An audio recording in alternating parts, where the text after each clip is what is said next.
Assalamualaikum warahmatullahi wabarakatuh. Kembali lagi dengan kami channel Ponpes Darul Hasanah Singkil. Semoga kita selalu mendapat ampunan dan hidayah dari Allah. Kaum muslim yang dirahmati Allah. Kali ini kita akan mengupas sebuah riwayat hidup seorang ulama Aceh, tepatnya di Aceh Singkil yang bernama Guru Pinto. Namun sebelum menonton, jangan lupa dukung terus channel Ponpes Darul Hasanah Singkil dengan cara subscribe, like dan share sebagai sarana pendukung bagi kami agar terus berkarya dan berdakwah. Bismillahirrahmanirrahim. Dari 4 ulama Aceh Singkil kontemporer, Abuya Zamzami, Abuya Batu Korong, Abuya Tanah Merah, dan Guru Pinto, masing-masing mereka mempunyai kepribadian dan gaya pemikiran keislaman yang berbeda-beda. Tulisan ini tidak sedang membandingkan ulama-ulama Singkil, namun lebih sebagai upaya reflektif menuju penelitian akademik pada salah satu ulama Singkil, yaitu Guru Pinto. Beliau adalah ulama yang low profile, pun banyak perbuatannya melampaui zaman, juga pandangannya kepada dunia kesenian yang melawan arus pemikiran keislaman di zamannya. Guru Pinto masih dibicarakan secara sayup-sayup. Sebagian memanggilnya Abuya Pinto dan sebagian besar lainnya memanggilnya Guru. Sampai saat ini sangat sedikit ulasan akademik maupun reflektif mengenai Guru Pinto. Yang ada hanya tuturan-tuturan lisan mengenai dirinya. Beliau mendirikan pandangan Islam yang progresif, alih-alih mendirikan Islam yang dekat dengan populisme. Memang, kecenderungan ulama-ulama karismatik pasca kemerdekaan ialah menghindari populisme. Anehnya, seperti lazim terlihat saat ini di mana maraknya pandangan ulama maupun ustaz yang mendirikan gagasannya atas dasar banyaknya umat yang condong berpikir pada opini umum. Sosok Guru Pinto sama sekali tidak condong pada bagaimana umat memandangnya, dan bagaimana ia seharusnya memberikan ceramah dan pandangannya agar tetap diikuti umat. Dari Sulampi ke Labuhan Haji. Sebelum belajar ke pesantren Darussalam, Guru Pinto belajar pada Guru Nuh dari Sulampi, Rantau Panjang. Siapakah Guru Nuh? Guru Nuh merupakan tokoh agama Singkil yang jarang sekali disebutkan, juga lebih tenar sebagai si penembak jitu. Beberapa orang tua Singkil menyebutnya, Nuh si tukang tembak. Disebutkan bahwa ketika Guru Pinto belajar tarekat ke Darussalam Al-Waliyah Labuhan Haji, keilmuannya telah melampaui khalifah. Sampai kemudian dalam kurun waktu 1 malam bersama Guru Pinto, sang khalifah merasa ketinggian ilmu Guru Pinto melampaui apa yang ia ajarkan.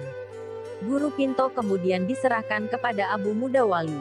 Menariknya, Abu Mudawali merasa kagum dengan pengalaman dan pengetahuan makrifat Guru Pinto, dan mengganti kupiah Guru Pinto yang tadinya hitam, menjadi putih. Sampai akhir hayatnya, Guru Pinto tetap mengenakan kupiah putih atas petua Abu Mudawali.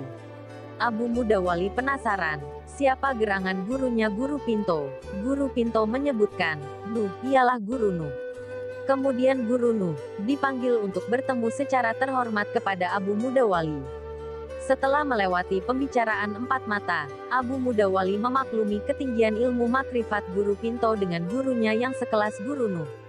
Tak banyak yang bisa penulis sebutkan mengenai Guru Nuh. Penulis berharap mendapatkan banyak hal mengenai keilmuan Guru Nuh untuk diangkat ke permukaan sebagai bagian dari khazanah keislaman Singkil. Namun, menarik untuk melihat bagaimana pengaruh Guru Nuh dalam diri Guru Pinto. Guru Pinto tidak menjadikan dirinya sebagai profil yang harus diagung-agungkan, ia hanya mengajari orang-orang yang datang berguru padanya. Biasanya hanya sejumlah orang-orang yang tak sebanyak pesantren Abuya Batu Korong, Abuya Tanah Merah, juga Abuya Zamzami.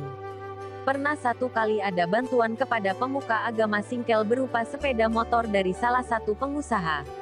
Ketiga Abuya Singkil mendapatkan motor, kecuali Guru Pinto. Kemudian ada yang melaporkan kepada Camat Usman Arifin tentang Guru Pinto yang tak kebagian motor. Saat itu Camat Usman Arifin buru-buru memberikan motor miliknya agar semua pemuka agama Singkil mendapatkan motor. Guru Pinto menolak habis-habisan, sampai beberapa orang berkali-kali membujuk Guru Pinto untuk menerimanya. Guru Pinto dalam penuturan yang lain, jarang terlihat duduk sejajar dengan ketiga Abuya Singkil dalam undangan dari pesta-pesta adat. Ia lebih memilih duduk dengan masyarakat biasa. Hal ini sangat aneh dan ganjil pada masanya. Bisa-bisa, tuan rumah pesta dituduh tak menghormati posisi pemuka agama. Namun, Toh memang Guru Pinto saja yang tidak memedulikan penghormatan semacam itu.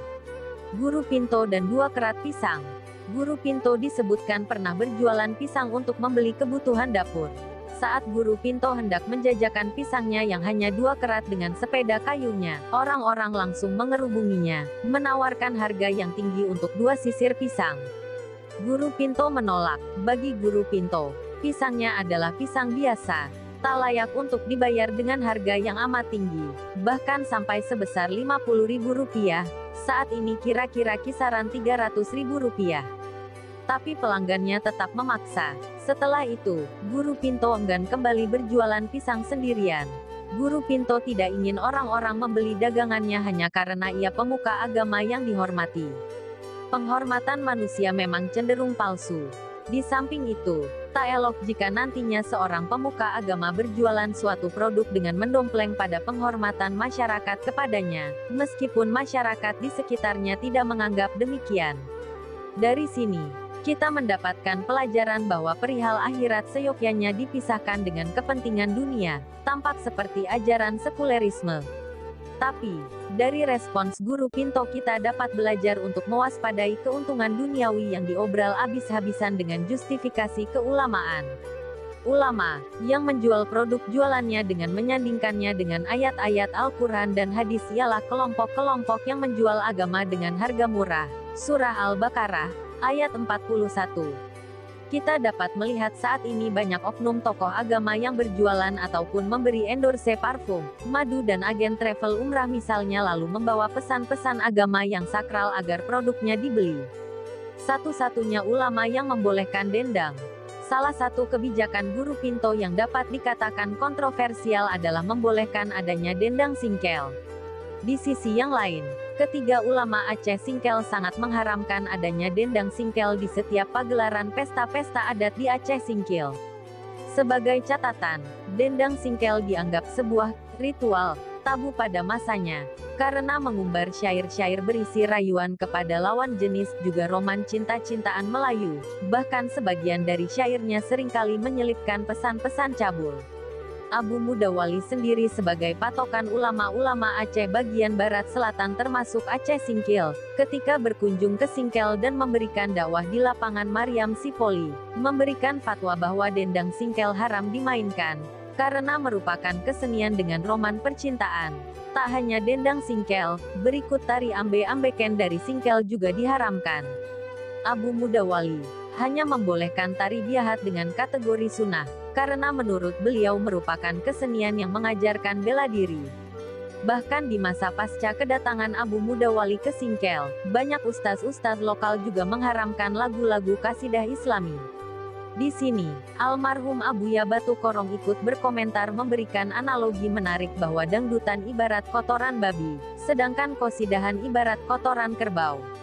Sementara Guru Pinto membolehkan dendang singkel dan tari-tarian lainnya. Menurut penuturannya, semua kesenian tergantung niat pendengar dan niat pemain musik.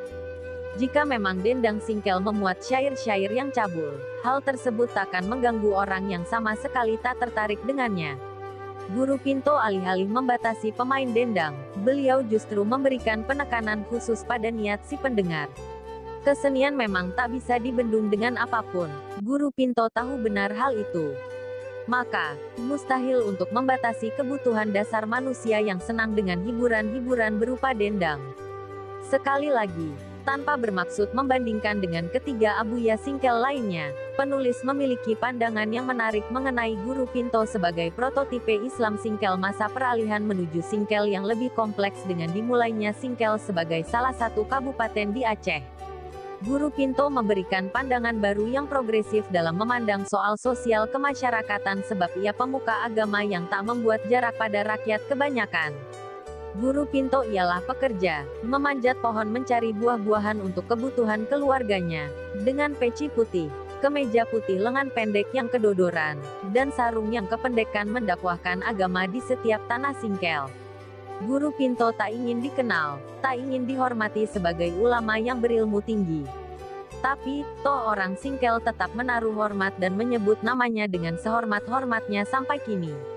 Bagi saya, dan orang Singkel lainnya, Guru Pinto meskipun telah meninggal dunia sejak lama, beliau terlanjur berubah menjadi abadi. Wallahu a'lam. Sekian dan terima kasih. Semoga kita dapat mengambil pelajaran.